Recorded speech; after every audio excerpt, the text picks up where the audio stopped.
Kayo, mamaya na kayo. Okay, Superman muna. 1, 2, 3, Superman! Okay, very good, Superman. Kayo naman, dahil kayo si Spider-Man, ang sa inyo naman ay okay? Kasi lumalabas yung sakot. Okay? Ready? Tignan nyo natin ang galing ng mga Spider-Man! Wow! Palaman, kahit palilit sila. Ulit! Spider-Man!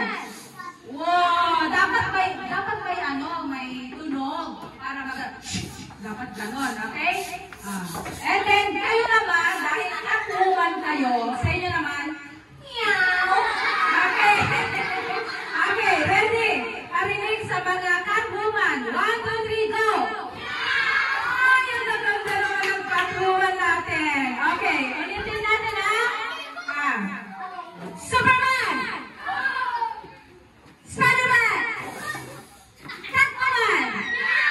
Okay! Superman! Superman! Superman! Spider-Man! Ang nangyari yung Spider-Man? Spider-Man! Catwoman! Catwoman! Catwoman! Wow! Spider-Man! Superman! Spider-Man! Superwoman!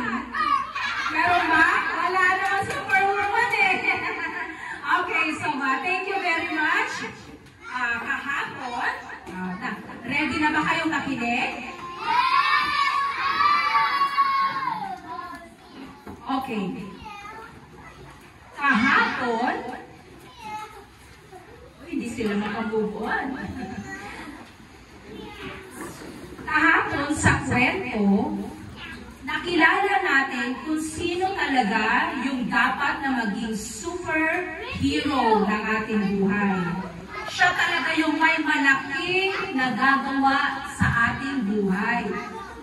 Kagaya sa inyong mga bata. Sino nga ba yun? Okay, si Noah. Anong pangalan? Jesus. Very good! Si Jesus. Okay, palakpakan naman natin si Noah. Okay? Hindi kagaya nung inaakala natin na si Batman, si Superman, or sino pa mang si Iron Man, or si Suman. Mayroon bang Suman? Wala, di ba? Okay, so hindi sila yung mga dapat na tinitingala natin ng mga heroes. Okay? Dapat si Jesus.